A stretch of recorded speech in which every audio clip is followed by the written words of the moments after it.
Shalom, saudara-saudara yang Shalom. kekasih dalam Tuhan. Saat ini kami akan memulai pembahasan lagi tentang makna di balik dari perjamuan kudus. Sebelumnya mari kita satu dalam doa. Mari kita satu dalam doa. Allah Bapa, Allah Yesus Kristus, Allah Roh Kudus, kami ucap syukur Tuhan kepadamu. Kau sungguh teramat baik dalam hidup kami. Kau terus memberikan napas Allah yang hidup kepada kami, penyertaanmu, pimpinanmu, bimbinganmu, tuntunanmu. Terima kasih Tuhan, Kau memelihara kami. Kau juga memberikan kami Tuhan pelayanan untuk melayani Engkau Tuhan, Raja di atas segala raja, sampai kedatangan Tuhan. Terima kasih atas kehormatan dari ajak kami untuk mempercayakan kami untuk menyampaikan makna perjamuan kudus melalui perenungan pada YouTube ini Tuhan. Tuhan Yesus tolong kami Tuhan, berikan Allah Roh Kudus untuk kami bisa mengerti, diurapi akan perjamuan kudus. Biarlah itu semua isi hatimu Tuhan. Terima kasih Tuhan, Kau juga telah melepaskan kami, menyelamatkan kami dari serangan roh jahat, roh kematian, roh dunia, roh mati, roh santet, sihir, tenung, tumbal, guna-guna, roh maut dan kerjaan maut, roh malaikat maut, roh segala penyakit apapun termasuk roh virus COVID-19, varian apapun dipatahkan kuasanya dengan darah bala dari Yesus Kristus Tuhan. Terpujilah Kau Bapa, di dalam nama Tuhan Yesus kami berdoa, baca syukur, haleluya, amin. Amin. Ya, kita baca lagi di Yohanes 6 ayat 54 ya. Yohanes 6 ayat 54 ini adalah dasar dari kita melakukan perjamuan kudus. Melakukan perjamuan kudus ini setiap hari. Karena kita bukan hanya makan jasmani, tapi yang lebih utama adalah makanan perjamuan kudus ini. Coba tolong baca. Yohanes 6 ayat 54. Barang siapa makan dagingku dan minum darahku, ia mempunyai hidup yang kekal, dan aku akan membangkitkan dia pada akhir zaman. Ya, terima kasih. Ini adalah suatu janji kudus Tuhan. Ya, kalau kita makan tubuh Tuhan, makan daging Tuhan dan minum darah Tuhan, kita mempunyai hidup yang kekal. Kenapa kita mempunyai hidup yang kekal? Itu adalah suatu jaminan yang paling indah. Kenapa? Karena di balik hidup yang kekal, kalau kita melakukan dosa, ada kematian kekal atau hukuman kekal. Jadi kita harus memiliki hidup yang kekal. Kenapa? Karena kehidupan kekal itu adalah kepunyaan Tuhan. Hukuman kekal itu adalah kepunyaan kerajaan kegelapan, iblis dan setan-setan dan adik-adiknya semuanya. Jadi kita harus memilih hidup yang kekal dengan makan daging Tuhan Yesus dan minum darah Kristus. Ya, itu kita harus perkatakan di dalam doa setelah pada waktu kita mengangkat tubuh Kristus dan minum darah Kristus. Ya. Sebelum dan sesudahnya juga kita boleh ucapkan lagi dengan kata-kata itu. Karena kata-kata itu adalah kata-kata firman Allah. Allah itu sendiri yang kita perkatakan melalui mulut lidah kita. Ya. Jadi kita juga dibangkitkan pada akhir zaman sebagaimana Yesus sendiri dibangkitkan oleh Allah Roh Kudus waktu mati disalibkan dan bangkit pada hari ketiga dibangkit oleh Roh Kudus dari antara orang mati. Nah, itu artinya kita mengalami pengangkatan. Makanya tadi doa pembukaan kami suami istri melayani Tuhan di channel ini sampai kedatangan Tuhan untuk membahas begitu kayanya berlimpah-limpahnya makna perjamuan kudus ini. Ya, jadi apa sih artinya kita makan makan daging Tuhan Yesus, makan tubuh Kristus dan darah Kristus? Coba kita buka di 1 Korintus 1 ayat 23-24 ya. 1 Korintus 1 1 Korintus 11 23-24. 1 Korintus 11 ayat 23-24. Sebab apa yang telah kuteruskan kepadamu telah aku terima dari Tuhan, yaitu bahwa Tuhan Yesus pada malam waktu ia diserahkan mengambil roti, dan sesudah itu ia mengucap syukur atasnya. Ia memecah-mecahkannya dan berkata, inilah tubuhku yang diserahkan bagi kamu. Perbuatlah ini menjadi peringatan akan aku. Nah, setelah Tuhan Yesus berikan firman ini, dia bilang inilah tubuhku, kan, bukan lambang. Ya, jangan pernah bilang lambang. Ya, karena lambang itu tidak ada kuasanya. Kalau Bapak Ibu beli handphone, cuma beli apanya doang, daminya ya, kan nggak bisa dipakai handphone. Karena itu lambang misalnya handphone Samsung, cuma contohnya doang. Ya kan? Nah, itu juga kita nggak boleh sama sekali bilang lambang. Jangan tambah-tambahin firman Tuhan. Kalau Tuhan bilang tubuhku, kita perkatakan tubuh Tuhan. Ya. Itu Tuhan sendiri yang akan bekerja melalui firman-Nya. Itulah tubuh Kristus, ya. Karena Tuhan Yesus sampai sekarang sibuk bekerja untuk memberkati anak-anaknya karena memperkatakan firman-Nya. Ini menjadi peringatan. Kita tahu kalau peringatan hari-hari besar atau hari-hari ulang tahun itu kan cuma sekali setahun, ada yang sekali seminggu, ada yang sekali sebulan, ada itu peringatan-peringatan apa, mungkin ada sesuatu, saya mungkin tidak membahas itu, tapi kalau makan tubuh Kristus dan minum darah Kristus itu peringatannya setiap hari. Di sini setiap hari kita memperingati Tuhan.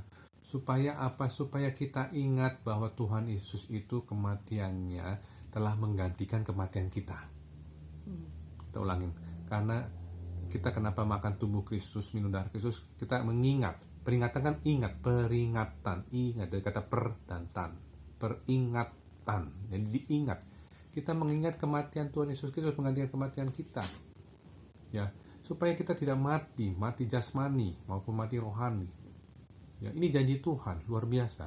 Kalau kita memegang meraih janji ini, kita akan mengalami rapture-nya Tuhan. 1 Tesalonika 4:17 akan terangkat seperti Henok, seperti Elia, bahkan terangkat seperti Tuhan Yesus diangkat, mengalami kenaikan.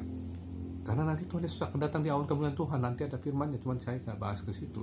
Akan menyuruh malaikat-malaikatnya untuk mengangkat umat pilihannya untuk bersama-sama Tuhan selama-lamanya di kerajaan surga.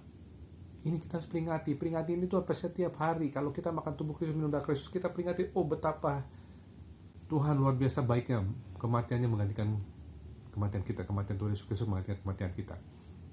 Jadi Tuhan Yesus ketika ada pertukaran, Tuhan Yesus ngambil apa sih yang di dalam kita?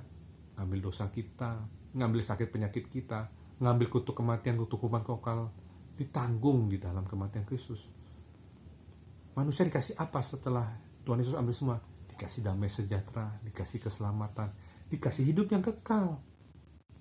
Ya, penting ini hidup kekal karena kita bisa menikmati dengan bersukacita ketika hidup di bumi. Nanti ke Tuhan Yesus datang, terangkat kita bersukacita menikmati hidup selama-lamanya bersama Tuhan di langit baru dan bumi baru. Ada amin, haleluya ya. Kita juga mendapatkan fasilitas menjadi imam-imam Allah dan Kristus waktu kerajaan Kristus, kerajaan milenial 1000 tahun. Coba lanjut lagi deh ayatnya tadi ya, ayat 25-nya. 1 Korintus 11 ayat 25. Ya. Demikian juga ia mengambil cawan sesudah makan lalu berkata, cawan ini adalah perjanjian baru yang dimeteraikan oleh darahku. Perbuatlah ini setiap kali kamu meminumnya menjadi peringatan akan aku. Ambil tubuh Kristus, kita makan, minum darah Kristus, kita minum sebagai peringatan. 2 kali Tuhan Yesus bilang peringatan akan aku. Ya, Tuhan Yesus tuh senang diingat-ingat karena dia Tuhan yang menciptakan kita. Dia ingat sama kita, masa kita nggak ingat sama dia? Itu aja simpelnya. Kita manusia diingat terus sama dia, diingat kita tuh manusia yang benar-benar butuh Tuhan ya. Diingat terus segala apa yang sudah kita perbuat itu diingat menjadi dupa yang harum. Misalnya kita mendoakan orang, memberkati orang, semuanya diingat Tuhan. Dosa-dosa kita yang nggak diingat, itu aja. Dosa kita nggak diingat karena sudah dipakukan di atas kayu salib. Kematiannya sudah menggantikan kematian dosa, kematian kita akibat dosa ya. Jadi coba ayat ke-26 terusin lagi ya. Ayat 26, sebab setiap kali kamu makan roti ini dan minum cawan ini, kamu memberitakan kematian Tuhan sampai ia datang. Nah, ini yang penting. Coba ulang lagi. Sebab setiap kali kamu makan roti ini dan minum cawan ini, kamu memberitakan kematian Tuhan sampai ia datang. Nah, ketika kita makan tubuh Kristus dan minum darah Kristus, ada dorongan memberitakan kematian Tuhan sampai ia datang. Dan ini dorongan pelayanan yang sangat kekal, pelayanan kudus Tuhan. Kita makan tubuh Kristus, minum darah Kristus, ada di situ di dalam kita ada ingin memberitakan kematian Kristus sampai ia datang, ya kan? Jadi kita memberitakan kematian Kristus sama siapa? Sama orang. Yang orang-orang di sana yang masih mungkin keliru hidupnya, masih salah jalannya, masih berbeban berat, berputus asa, atau ada orang membunuh diri, ingin mengakhiri hidupnya. Kitalah jadi ambasador, duta-duta kerajaan surga untuk mereka ini, untuk memberitakan kematian Kristus sampai ia datang. Jadi kita memberitakan Kristus, kalau kamu ada masalah, Tuhan Yesus sudah mati buat masalahmu. Tuhan Yesus sudah mati buat kematian akibat dosa-dosamu, hukuman kekal akibat dosamu. Bertobatlah, damai sejahtera diberikan kepadamu. keselamatan diberikan kepadamu, kasihnya luar biasa sempurna. Gitu. Makanya kita ini harus memberitakan kematian Tuhan.